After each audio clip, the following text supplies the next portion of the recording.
So not too long ago, when I was in debt and I was using other people's money, I would be able to call my friend and tell him, you know what? By Friday, I need to have about $5,000, sometimes $10,000, and I would always figure out a way to basically find that money somehow, some way. So when I asked myself today, Tommy, well, now that you're debt free and you want to invest, for example, more money into the stock market, into the real estate market, have money in cash, opportunities out there, how do you do all this stuff which takes a ton of money? How do you do it all without any debt? By actually staying out of debt at the same time and building up your investments. And I think it comes down to one simple rule. It comes down to mentality and conviction. And I think that's two, but there you go. You got an extra one as a bonus, okay? But conviction is saying, you know what?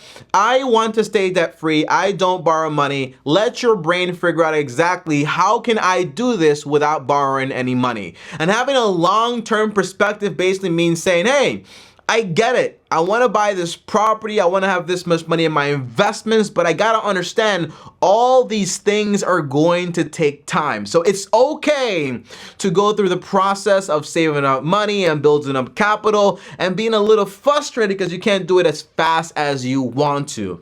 Now, I remember also not too long ago, whenever I felt like the market had dipped by 20-30%, I wanted to go ahead and crack in all of my money and just dump it inside of it and say, all right, let's basically cash into the stock market right now because it's doing fantastic. And you might think, Tommy, that is a great investment, but in reality, it is a great investment short term, but it's not really a great investment as far as, for example, thinking long term. Because if you overexpose yourself by leaving yourself without any real cash, and then something happens, well, you might have to sell some of your investments. If you say, for example, well, interest rates right now are super low, the housing market is well, that usually happens backwards, okay? But let's say, for example, housing market is basically going burst and it's basically going down. Houses are selling at a discount. I gotta go ahead and dump all my money right now into the real estate market and buy at really good prices or whatever. But then something might happen and that idea might not work out. My whole point is this, guys. When you think long term, and I call you guys a long term team for a reason, when you think long term, it's hard to think long term. But I call us long term team because it's the team effort in a sense, but it's an individual sport because personal finance is personal, but we're all here to support each other. But whenever you think about stocks, think 10 years, 20 years, 30 years. So buying a dip right now isn't really gonna make like this massive factor 30 years from now, like at all, okay? Not really. Buying right now into the real estate market because it's down and you wanna basically capitalize right now, but you can't do it because you can't afford it. The answer is, it might seem like a good idea right now, but 30 years into the future, when you kind of take that time, it's like, wow, like maybe I can be a little more patient and make sure all my eggs are aligned or whatever. All my, what's that saying? All my ducks are in a row. There you go. Okay, so in this video, my whole goal is simple. I'm gonna tell you exactly how I plan to invest my money into the stock market, into the real estate market, and also the good thing is you're gonna have to see my goals, you know, because I think one way people mess up is they have all these ideas of saying, hey, I want to invest into the stock market, but they don't know how much money they need and for what they need that money and how much money they need to invest per month. And then what happens when they actually reach that goal, okay? So it's kind of giving you an entire plan of actually how to achieve these financial goals when it comes to doing it without any debt. So as always, guys, like this video on top, also subscribe and hit the bell so you're notified because I also have more videos on this channel. And by the way, I also have a course on how to achieve financial freedom. It took me almost a decade to achieve financial freedom, which means, hey, it's not sexy, it's long-term, it takes a while, but it's definitely a lot better than waiting until I'm 65 years old, if you know what I mean, okay? So that course is linked down below and it also comes with a discount code. Now, the very first thing, guys, is stocks. When I thought about stocks back in the day, no one was more attracted to stocks than I was. I wanted to basically put all my money into the stock market and just grow it. I remember calling my uncle and saying, hey, by the time I turn 50 years old, I'm gonna have $11 million. And he was like, oh my gosh, are you crazy thinking that far ahead? And it's not like it's a bad thing per se, but to say, hey, remember this, guys, okay? Whatever plans you make today, you're making these plans for a stranger because you will not stay the same. Like Warren Buffett is probably the only person that stays the same for that long, consistently, like since forever. But for the average person, once you have kids, once you have a wife, once you like just grow as a person, experience different things, your financial goals are going to change. Your spending habits are going to change. The things that matter to you are probably going to change. When I was 19 years old, what mattered to me was having the most money, having a fancy car, having a fancy house, and these days, none of those things actually matter to me. What matters to me today is I like being comfortable and I like having a job that I actually enjoy. And if I told that to a 19-year-old, they would be like, are you stupid? I want a nice car, okay? But people just change. So overall, my big goal when it comes to stock market, and by the way, I have everything written down here, and I want you guys, as I'm doing this video, take notes for yourself and write down what your goals are, because my goals don't matter, because guess what? Personal finance is personal and it's personal to me, but I'm using my personal information to kind of help you guys out, develop and write down exactly what your goals could actually look like. So my overall goal is pretty simple. All I want to do with the stock market is I consider the stock market a place where I put my money to allow it to compound for the next 10, 20, 30 years. I think about it in a long-term factor. What I don't want to do in any way is kind of interrupt the compounding process, because I know it's going to hurt it in a lot of ways, because every dollar I put in there takes $17 later on into the future. That's a big deal, and it matters a lot. So I don't want to interrupt that process. But my overall goal is not to have $1 billion in the stock market. My overall goal is to have the stock market be able to cover my bare minimum expenses.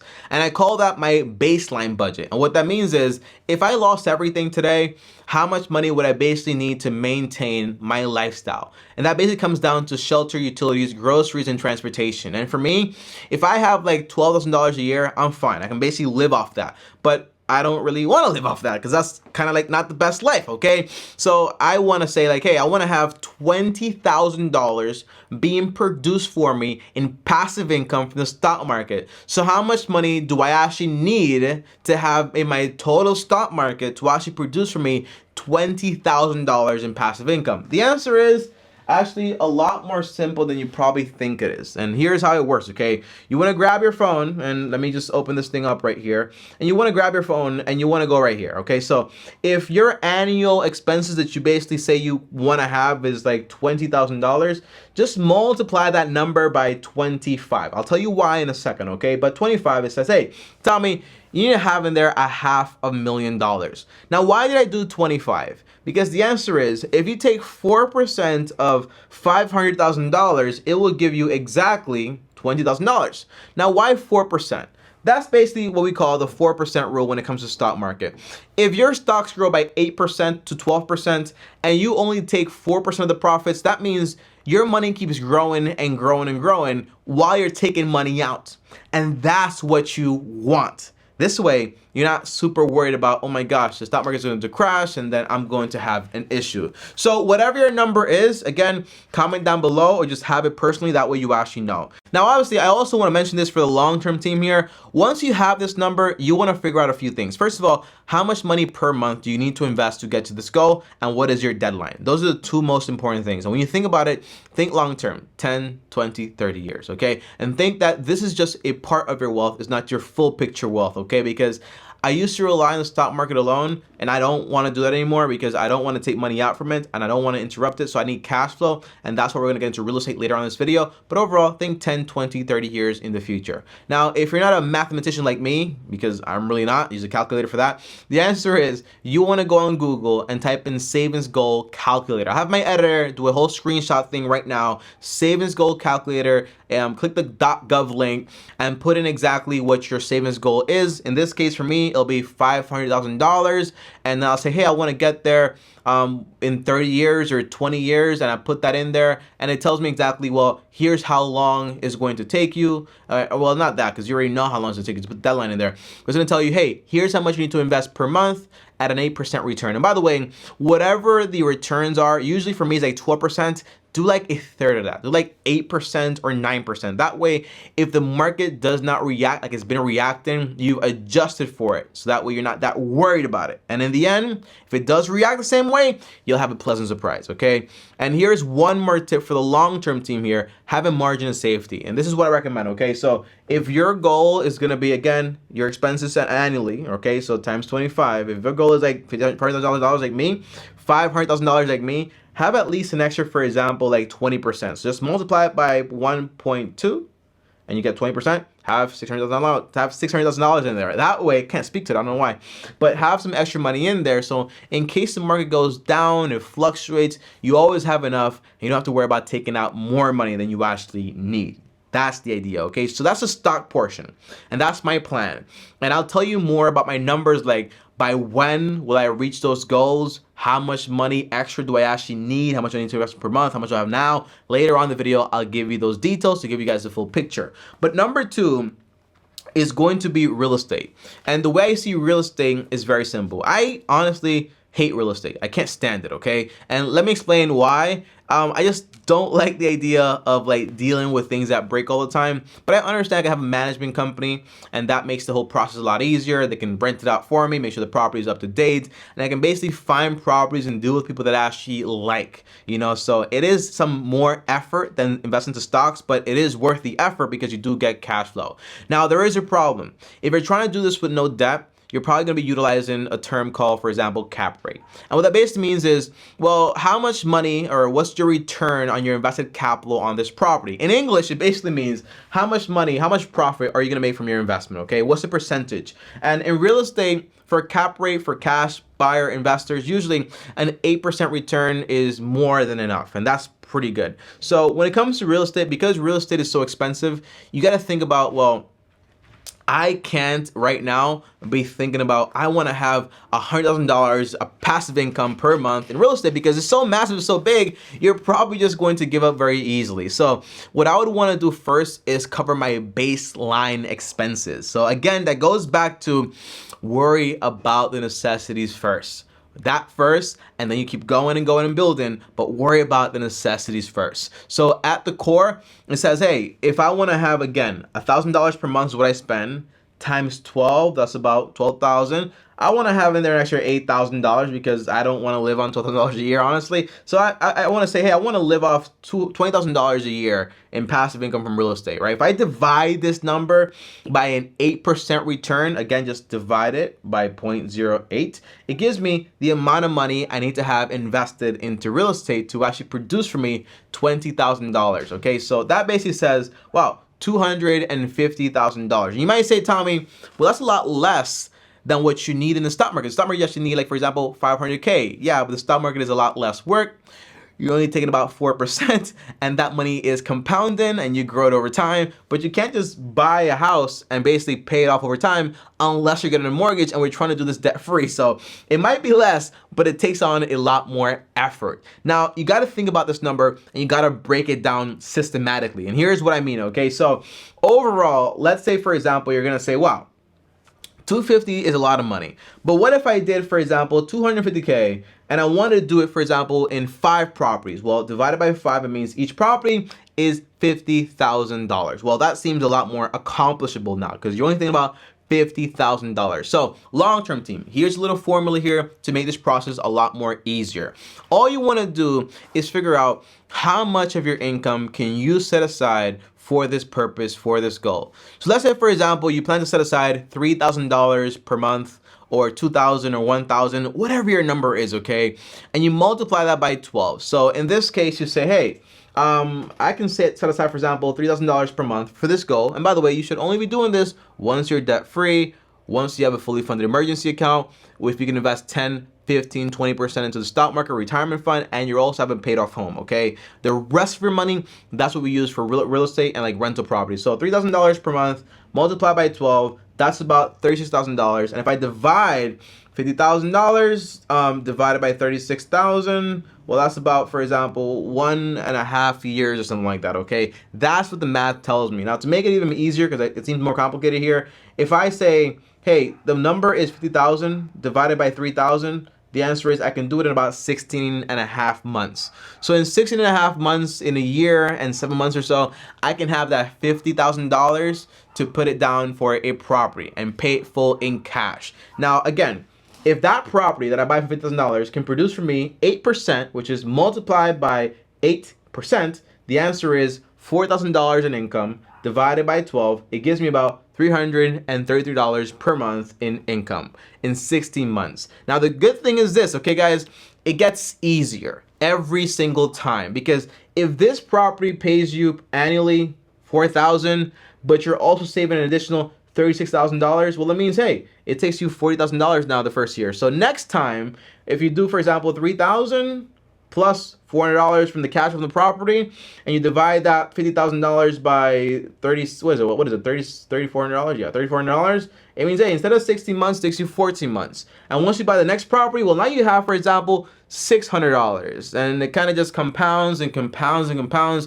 and you get there a lot faster. But overall, it is a long-term process with real estate. For the average person that's basically borrowing money and basically getting into debt and so on, it's a lot easier for them, right? Because they can say, well, if I want to do $250,000 here, I can just basically say, hey, well, what's 10%, 20% of that? Well, I do $50,000 and boom, I can basically control $250,000 worth of real estate, have those people pay the rent on it, and then that way I can basically just get there a lot faster. But also your risk increases and you go right back into debt, and that's not what we actually want. So you got to think long-term on this. Now, the last part is this. As far as, for example, me having cash on hand and so on, I only need cash for future expenses. I need cash for maybe like fun, need cash for some investments that might come along, but for the most part, and also emergencies, but for the most part, I don't plan on holding cash unnecessarily just for having it. So I only need cash for my emergencies, for future expenses, like let's say I'm saving up for a wedding or for a travel expense, or for example, for a property, I can save money for that, but I don't really need cash on hand. So that's not really that important. But here's what I will say, guys, okay? Here are my numbers that I want to share with you guys so you actually know exactly what my overall goals actually are. So my goal is to actually hit $1 million in the stock market by the time I turn 30 years old. It's a lofty goal, but we will see. And I'm not really in a rush, okay? So it's a lofty goal. If I hit it, great. But I'm already at the point where I have enough money to cover all my expenses, but at the bare minimum. So like to cover like $1,000 something, and I don't really want to live off $1,000 something in the stock market. I also don't want to interrupt it. So having $1 million in there gives me $40K in income per year. And guess what? That's twice as much money as I need, and that's a big margin of safety. That's the overall goal, okay? At least for me, when it comes to the stock market. Now, number two, guys, as far as, for example, real estate, I can probably set aside between like $3,000 to $4,000 per month for this entire like goal to buy a property per year. If I'm able to actually do that, buy a property per year, maybe by the 5th property, I can basically say, hey, all right, so 5 years later, 10 years later,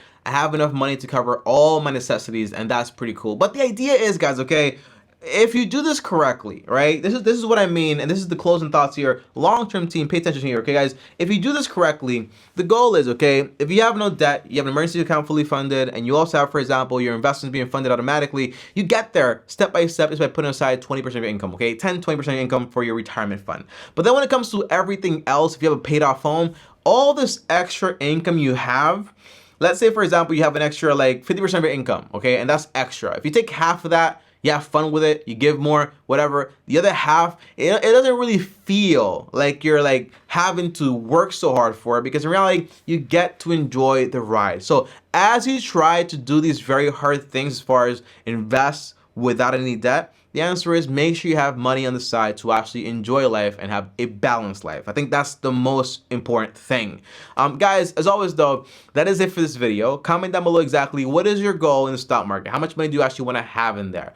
Real estate, how much cash flow do you actually want to produce from it? Also in cash, how much cash do you actually want to have in hand at all times? Okay, for me, having 12 months or maybe 12 months of emergencies for me is more than enough, and that's fine for me, okay? That's like around like $24,000. Again, I really don't spend that much money. $24,000, is it? Yeah, like $24,000, because again, I really don't spend that much money at all at the core. Now, that is it, guys, for this video. Comment down below, made it, so I know you made it all the way to the end of the video. Up here is another video. Over here is my face. Click subscribe, and as always, long-term team officially out.